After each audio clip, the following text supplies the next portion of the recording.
शरण हनुमंता तुम्हा आलो राम दूता काय भक्ती जात्या वाटा मज गावाव्या सुभता शुराने वीर स्वामी काजे सुसागर काय भक्ती जात्या वाटा मज गावाव्या सुभता तुका म्हणे रुद्रा अंतरीच्या तुम्हारा काय भक्ती जात्या वाटा मज गावाव्या सुभता.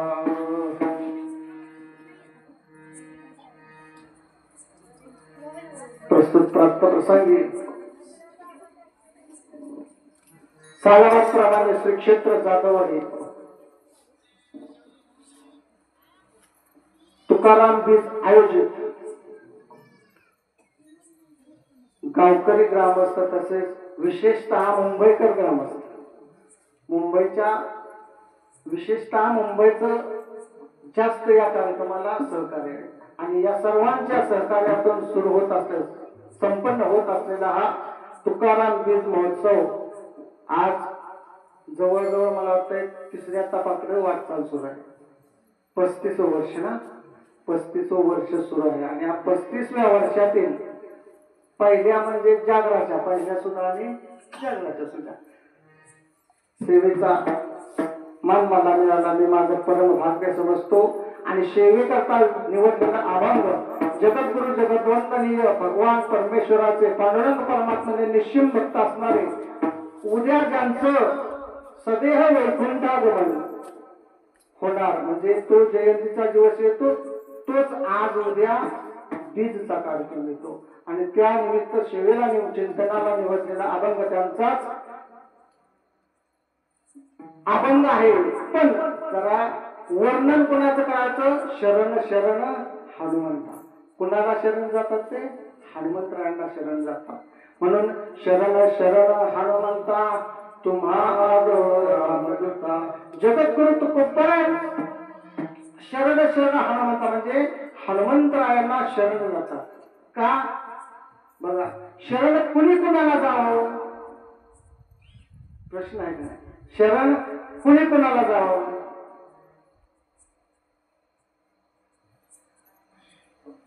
दोन अर्थ निघतात.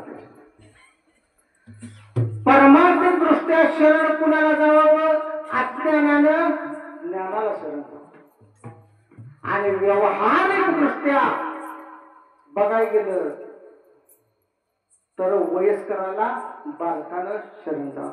दोन्ही अर्थ समजून घ्या. अज्ञानानं ज्ञानाला शरण जावं का अज्ञान ज्यावेळेला ज्ञानाकडे शरण जातं त्यावेळेला ज्ञान आपोआप अज्ञानात येतं. बरोबर आहे ना चुकलं तरी आपलाच माता आहे आणि तुम्ही सुद्धा बघा समजून घ्या. शरण जाताना हनुमंतरायाकडे शरण जातात तुकोबर आहे का कारण त्यांचं कार्य असतं. जसं हनुमंतरायांचं कार्य आहे तसंच संतांचं आणि आपलं कार्य म्हणून शरण जाताना हनुमंतरायांना सर्वश्रेष्ठ असणारे हनुमंतराय भक्तीच्या मार्गामध्ये एक नंबरचं स्थान कुणाचं आहे हनुमंतरायाचं. म्हणून जगद्गुरु तुकोबर आहे शरण कुणाला जातात हनुमंतरायांना शरण जातात आणि काय सांगतात शरण शरण हनुमंता तुम्हाला रामदूता काय भक्तीच्या त्या वाटा मज गावाव्या. तुम्ही ज्या वाटेने गेल्या ज्या रस्त्याने गेला ती वाट योग्य आहे आणि ती वाट आम्हाला दाखवा. दुसरे तुम्ही कसे आहात शूर आहात वीर आहात धीर आहात आणि स्वामी काज सागर. तुम्ही शूर किती शूर आहात मला वाटतं प्रत्येकाला हनुमंतरायांचा वर्णन माहित आहे. एवढे तुम्ही शूर आहात वीर आहात आणि स्वामी का जिसू सागर आहात. तिसऱ्या चरणात सांगतात तुकोबर चौथ्या चरणात सांगतात तुका म्हणे रुद्रा अंजनीच्या तुका म्हणे रुद्रा रुद्र कुणाचा अवतार भगवान शंकराचा अवतार तुम्ही आहात आणि तो कुणाच्या पोटी आलेला आहे अंजनी मातेच्या पोटी आलेला आहे. असं जगद्गुरु तुकोबर यांनी हनुमंतरायाचं वर्णन केलं.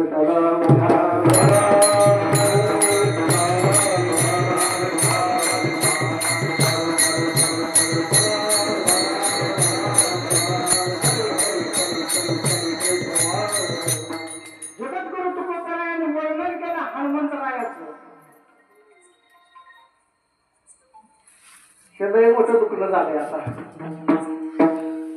जगद्गुरु तुकोबराय वर्णन करतात कोणाचं? हनुमंत रायाचं. आपण आपल्यात वर्णन कोणाचं करतो बघा, लक्ष देऊन नाही का? आपण आपल्यात वर्णन करतो का नाही? कोणाचं करतो? धनवंता लागी सर्व मान्यता आहे. जो पैसा असेल ना त्याच्याकडे त्याचं आपण वर्णन करतो की नाही का? आज जगामध्ये किंमत कोणाला असेल तर पैसेवाले. बरोबर का नाही? बरोबर का नाही? असं बोला म्हणजे मला वाटत उत्साह वाटतो. आपलीच माणसं आपल्याला बोलतात आणि ते बरोबर आहे बोलायचं. पैसेवाल्याला मान्यता आज जगामध्ये आहे, पण पैसेवाल्याला मान्यता आहे जगामध्ये, पण स्वर्गामध्ये गेल्यानंतर त्याला मान्यता अजिबात नाही. कारण तुम्हाला सांगतो, मी इथल्या कोणाचं सांगितलं नाही पण आपल्यातल्या कोणाचं सांगितलं. कारण पटवून द्यायचं असेल तर कुणाचं तरी नाव घेतलं पाहिजे. पण नाव न घेता सांगतो तुम्हाला, जर तुम्हाला पैसेवाल्याची किंमत आजकाल थोडक्यात सांगायचं झालं तर पैसेवाल्याला झोप येते का? पैसेवाल्याला काय खाऊन झोपायला लागतं? इथलं नाही, पैसेवाल्याला गोळ्या खाऊन झोपायला लागतं. आता शेतकरी रानात आहे, त्या शेतकरी दिवसभर मेहनत करते, दिवसभर मेहनत करतोय, सकाळपासून संध्याकाळपर्यंत मेहनत करतोय. त्याला गोळी खायला लागते का?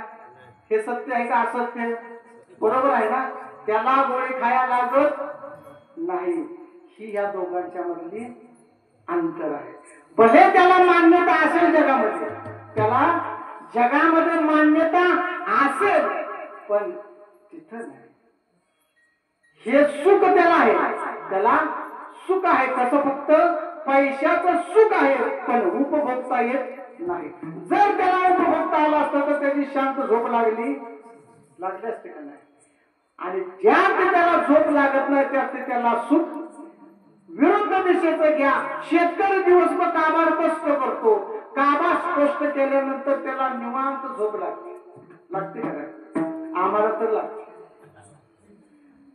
आम्हाला दिवसभर काम केल्यानंतर संध्याकाळी झोपतो, सकाळी उठतो. हा दोन्हीतला तफावत आहे. म्हणून आपण व्यवहारात असताना पैशाची चिंता किती करावी? पैसा पाहिजे, पैशाशिवाय घर चालत नाही, संसार चालत नाही. आणि परमार्थ करावा लागतो. कशासाठी? परमार्थ करत असताना आपल्याला काय चालतं लागतं? चित्त, वित्त आणि पित्त. परमार्थात चित्त लागतं, संसारात वित्त लागतं आणि व्यवहारात शरीरात पित्त लागतं. शरीरात पित्त लागतं, संसारात शरीरात पित्त लागतं. त्यावेळेला शरीर आपलं संतुलित चालतं. आणि जर शरीरातलं पित्त कमी झालं तर बघा आपल्या अंगाच्या फोड्या येते ना, फोड्या. पहिली माणसं त्या फोड्या आल्या की काय करायचं? तर गंगाळ, ते गंगाळ शोधायला जायचं काय? मग ते गंगाळ शोधायचं, त्या पित्तवाल्याच्या अंगावर फिरवायचं, मग ते पित्त कमी होत होतं. आता ते गंगाळ बी गेलं, आता सगळंच गेलं आणि नवीन नवीन काय काय आलं. जे आलंय ते बी नाश होत. त्याच्यात सुख आहे का? बघा मोबाईल आलाय आता मोबाईल मध्ये सुख आहे. आमचं महाराज भारी सांगतात, ते मला नाही सांगायचं. कारण मोबाईल मध्ये जे सुख आहे ते कसं आहे? चिरकाल टिकणार, ते कायमस्वरूपी सुख नाही. पण त्यात सुखच आहे ते आपण घेत. मोबाईल मध्ये सुखाचं आहे का नाही? अहो मोबाईल मध्ये काय पण लोड करा, काय पण येतं. आता आमचं महाराजांनी आम्हाला ग्रंथ संपदा दिल्या, ही घ्या आणि ही वाचा. आम्ही वाचतो, पण त्यातनं बी आधी मध्ये येतं काय? पण तिकडं लक्ष द्यायचं नाही. पण आमचं काय झालंय? आमचं सगळं लक्ष संसारात आणि संसारातलं तिकडं. म्हणून संसार करत असताना संसारच करा, संसार करत असताना संसार करा आणि संसार करून परमार्थ करा. विषय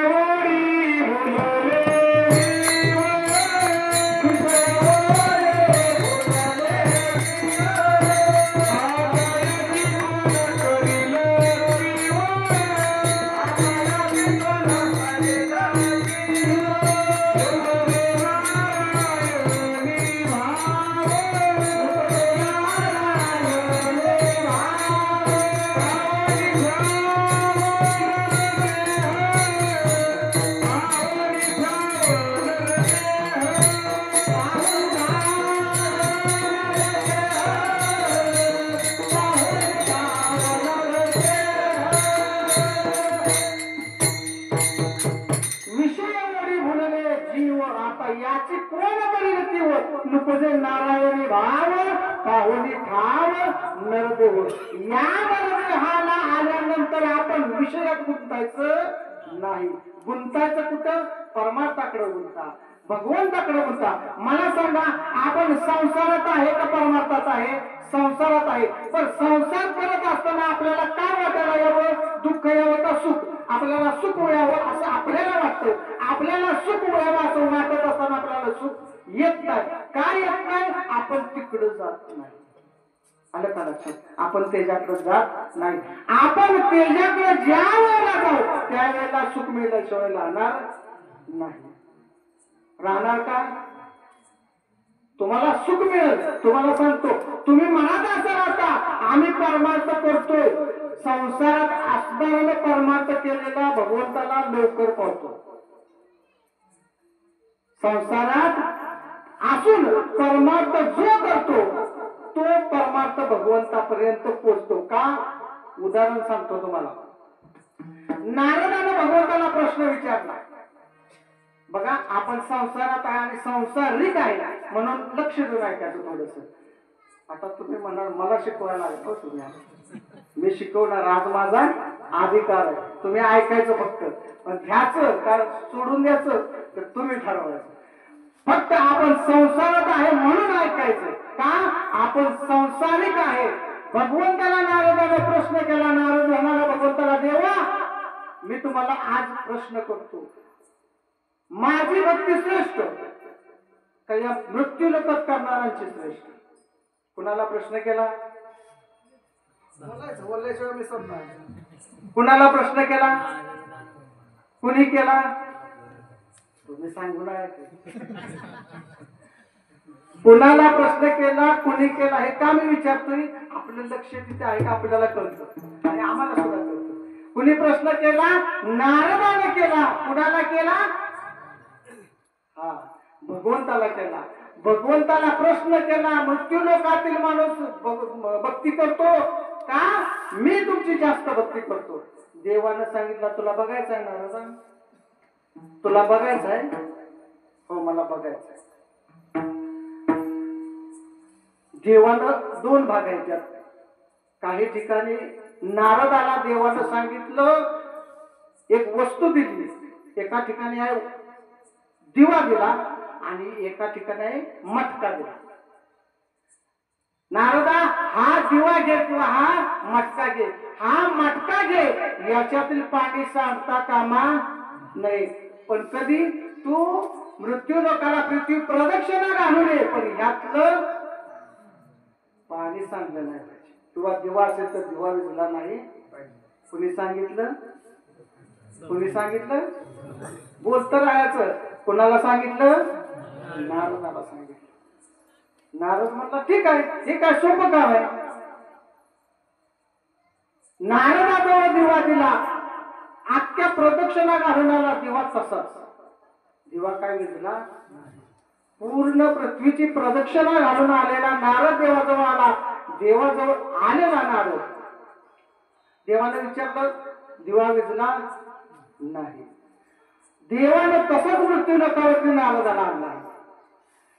तुमच्या आमच्यासारखा एक ग्रस्त, एक म्हणजे तुम्ही आम्ही सगळं चालू केलं, पण देवानं उदाहरण देण्यासाठी नारदाला एका ग्रस्ताकडे घेऊन गेले. कुठं? मृत्यू लोकावर. मृत्यू लोकाकडे नारदाला ज्या वेळेला आणला, एक व्यक्ती तुमच्यासारखी दररोज देवाची पूजा करायची. ती पूजा अशी मनाने करायची, एवढ्या मनाने करायची, एवढ्या मनाने करायची की ती देवाला पावायची. त्याचं ध्यान संसारात अजिबात नसायचं. कधी पण ज्या वेळेला तो गृहस्थ भक्ती करत असताना, म्हणजे ती नित्य पूजा त्याची होती, ती पूजा करत असताना त्याचं चित्त अजिबात विचलित व्हायचं नाही. नारदाला देवानं सांगितलं, नारदा तू मला सांग, ही व्यक्ती माझीच भक्ती करते आणि तू सुद्धा माझीच भक्ती करतोस. तू मला सांग, ज्या वेळेला मी तुझ्या हातात दिवा दिला आणि तू मृत्यूलोक किंवा स्वर्गलोक पृथ्वी फिरून आलास, तिथपर्यंत तू माझं नाव किती वेळा घेतलं? महाराजांना सांगितलं तेव्हा एकदा पण नाही, एकदा पण. अरे हाच तर पुरावा आहे. तू ज्या वेळेला मट्टा घेतलास किंवा दिवा घेतलास त्या वेळेला तुझ्या हातात ज्यापासून दिवा आला तिथपासून तू माझं नामचिंतन केलं नाही.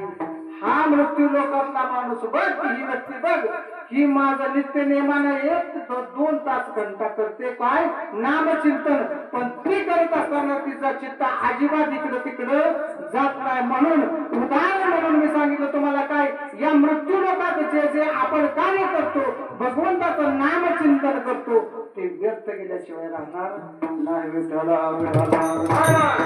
जगत असताना संसार कोण कोणाचं नाही. मगाशी महाराजांनी सांगितलं हाय का कोण कुणाचं इथं, कुणाची बायको, कुणाचं मूल, कुणाचं पोर बाळ, कुणाचा भाऊ, कोण कुणाचं नाही इथं.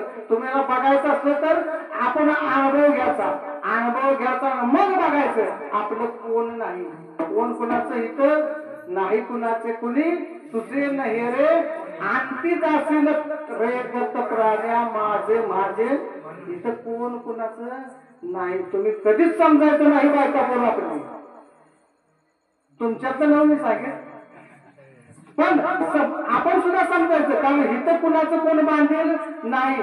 आपण जे इथं पेरायचंय, आपण आत्ता पेरलेलं कधी खातो, पुढच्या वर्षी, गेल्या वर्षी पेरलेलं कधी खातो, आता. जसं आपण आता खातो पाठीमागचं केलेलं, आता खातो पेरलेलं, जे उगालं ते उत्पन्न काढलेलं ते आता खातो, तसंच आता जे पाप पुण्य फेरतोय ते कधीच आहे पाठीमागच्या जन्मातलं आहे. आणि आता या जन्मात चांगलं कार्य करायचं ते आपल्याला पुढच्या जन्मात फेडाय आल्याशिवाय राहणार नाही, एवढं लक्षात ठेवायचं. ते फेडाय येणार आणि फेडायचं आहे आपल्याला, कारण ते फेडल्याशिवाय तुम्हा आम्हाला त्या स्वर्गातून सुख दुःख राहणार नाही. कारण आपल्याला जर सुख पाहिजे असेल, स्वर्गामध्ये स्वर्ग पाहिजे असता तर इथं पुण्य करावंच. मग सगळ्यात जास्त ज्ञानदानाचं पुण्य जे असेल नामचिंतनाचं ते केलं तर तुम्हाला वरून सुख मिळेल, अन्यथा सुख मिळणार. तिथं तुम्ही म्हणत बसला हे माझी बायको, हे माझं पोरग, हे मला पैसे दिले नाही, मम्मी बायकोला कुठलं देऊ, हे चालणार नाही. ह्याच्यासाठी हा नरदेह नाही मिळायला, तो जपून वापरा. मग अशा महाराजांनी सांगितलं काही नाही. तर तुकडोजी महाराजांचा एक अभंग,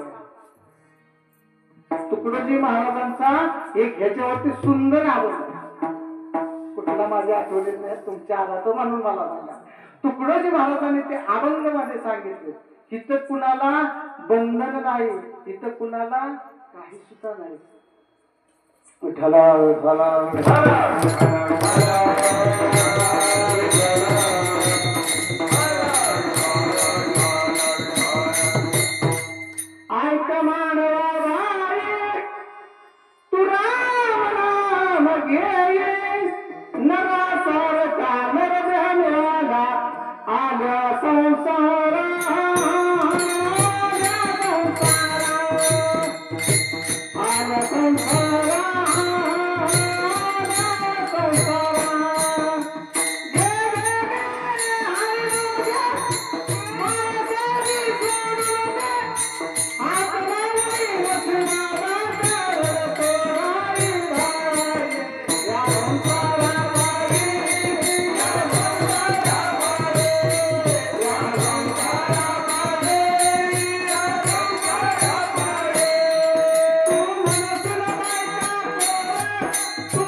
शेवटच्या चरणात तुकोबा तुकडोबा म्हणतात. म्हणे तुकड्या घोडे हत्ती या क्षणात होईल माती. रावण मेला लंका बुडाली तसेच होईल गती. रावण मेला लंका बुडाली तसेच होईल. घे घे घे हरिनाम घे माया सारे सोडून दे. हात लावणे नशिबाला काढतो ढाई या संसारात आई. किती बोध घेता येईल अभंगातून, किती बोध घेता येईल आपण घेऊ का? जर तुम्ही घेतला तर उद्यापासून रोज मंदिरात येऊन भजन करा. हो खरंच कराल का नाही?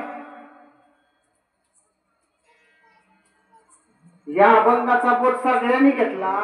आता विस्तारानं सांगत काय सांगायला गेलो कीर्तन त्यातच संपल का नाही? तुकडोजी महाराजांना सगळ्यांना सांगितले हे कुणाचं? तू म्हणशील बायका पोर हे तुझ्या मागचे चोर. मेल्यावरती आपलं घर आहे. हाय का नाही गावाच्या बाहेर? हाय का नाही? मग यायला लागेल का नाही उद्यापासून मंदिरात? येणार का? येणार? तो म्हणशील बायका आरका हा तुझ्या मागचा सारखा. मेल्यावरती आपल्या बरोबर मातीचा असतो का नाही? असतो का नाही? म्हणून काय कर, घे घे घे हरिनाम घे. माया सारी संसारात काय आहे? ही माया आहे. आणि या मायेमध्ये तुम्ही आम्ही गुरफटलोय. आणि या गुरफटलेल्या मायेमधून आम्हाला जर बाहेर निघायचं असेल तर जगद्गुरु तुकोबारायांनी जे मार्ग दाखवून दिले, आज आपण त्यांच्या वाटेवरून चाललो. त्यांनी जे मार्ग दाखवून दिले त्या मार्गातून तुम्ही आम्ही गेलो. त्या राजमार्गाला सोडून आपण बाहेर गेलो तर आपली वाटचाल नीट होणार नाही. पण त्या मार्गाने तुम्ही आम्ही गेलो तर तुम्ही आम्ही तिथपर्यंत गेल्याशिवाय राहणार नाही. परमार्थ केला भगवंताच्या नामचिंतनाचा. एवढा परमार्थ केला, एवढा परमार्थ केला. मगाशी काही मुद्दे महाराजांनी प्रवचनात सांगितले. असे अनेक बरेच मुद्दे तुम्हा आम्हाला रस्त्यावर आणण्यासाठी दाखवून दिले. तुम्हा आम्हाला या राजमार्गावरती आणण्यासाठी महाराजांनी हे सगळे मुद्दे दाखवले.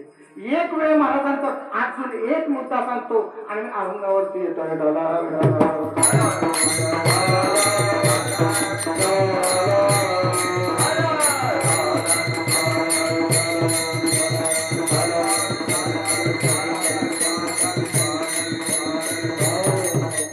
जगद्गुरु तुकोबारायांच्या जीवनातील असा प्रसंग आहे.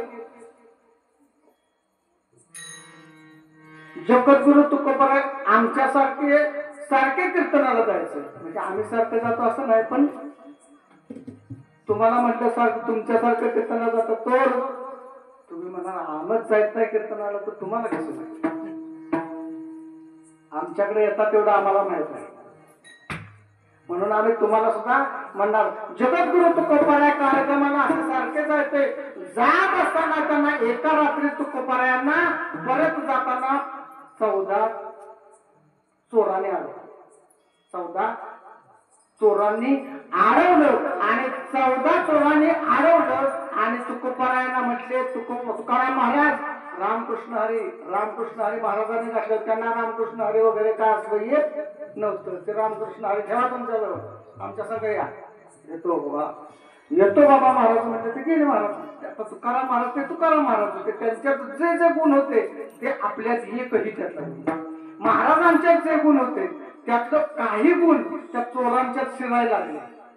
महाराज म्हणले काय काम आहे बोला. ते आलं की मवाळकीनं आलं स्वार. महाराज जरा चांगलं दिसतंय. चोराने आपापसात कुसबूस चालू केली.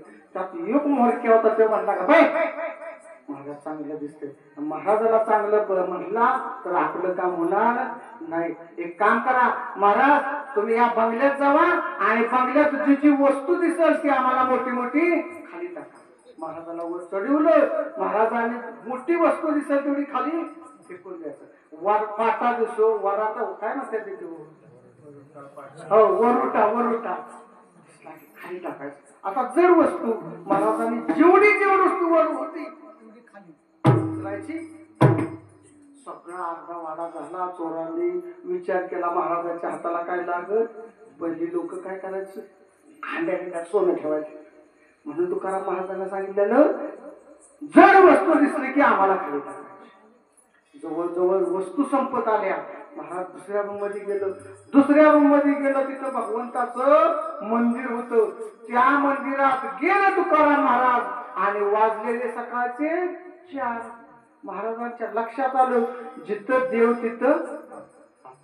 आता काय चोराने आम्हाला, आपला असा विचार झाला असता, चोराने आम्हाला मंदिरात पाठवलं असं तुकोबराय म्हटले.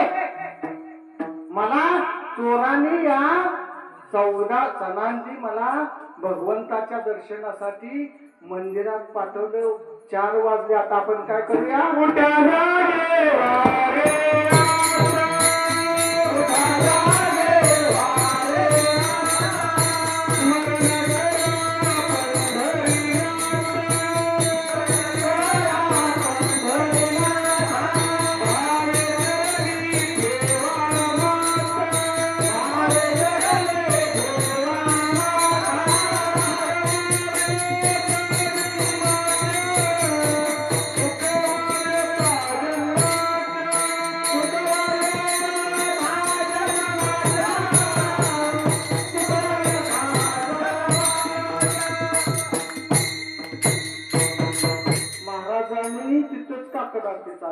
जशी काकड आरती चालू झाली तसा बंगल्याचा मालक कोण आहे जागा झाला. थांबला नाही, पळत कुठे गेला, गच्चीवर गेला. ज्या मंदिर घरात होत त्या मंदिर घरात गेला. तुकोबराय आपल्या घरात आले. काय तुकोबराय आपल्या घरात आले, सामान्य काम नाही. ही व्यक्ती सामान्य नाही असं त्या मालकाला वाटलं.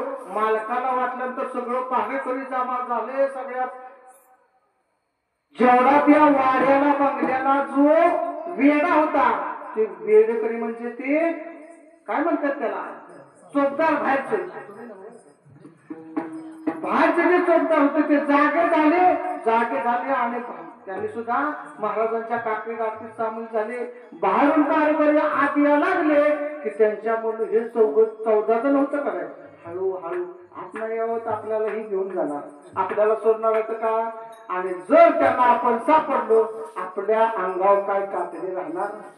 म्हणून सगळे 14च्या 14 जण कुठे गेले, राजवाड्यात गेले. राजवाड्यात गेल्यानंतर महाराजांची काकड आरती संपली.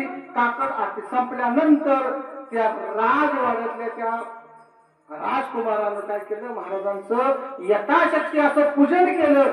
यथाशक्ती पूजन केल्यानंतर ते सगळे जे राजवाड्याचे ते हवालदार होते ते गेले पाठीमागं. आणि हे 14 जण होते, हे 14 जण महाराजांच्या पाठीमागं उभं राहिले. पाठीमागं उभं राहिले, त्यांची सुद्धा यथाशक्ती यथा पूजन केलं. आणि पूजन केल्यानंतर त्या राजकुमाराने काय केलं, त्या 14 जणांसह महाराजांच्या सह 14 जण जे होते असे महाराज धरून 15 जण यांना सुख काय दिल्या, मोहऱ्या दिल्या. आता त्यांनी मोहरा कधी बघितल्या, आता एका मोहऱ्याची किंमत करोडो रुपये आताच्या भाषेत. आता असल्या मोहरा मिळाल्यावर तुकोबारांची साथ कोण सोडली. असलं पेशंट मिळालं तर डॉक्टर सोडेल का, नाही सोडणार. 14 जणांच्या 14 जण तुकोबारायांना शरण गेले. आणि शरण नुसते गेले नाही, त्यांनी माळा घातल्या. माळा घालून जोपर्यंत जिथं तुकोबारायांचं भजन चाललं, जिथं तुकोबारायांचं कीर्तन चालू होतं, त्या ठिकाणी ते 14 जण जायचे. आल्याचं कशाला. आणि ते 14 टाळकरी महाराजांच्या निर्वाणी दिनापर्यंत, जोपर्यंत महाराज कीर्तन होते तोपर्यंत महाराजांच्या कीर्तनात ते मावशी 14 टाळकरी होत. 14 टाळकरी कधीपासून गेलो तर कशाला, चोरी करायला. झालं काय, चला उद्या आमच्या संग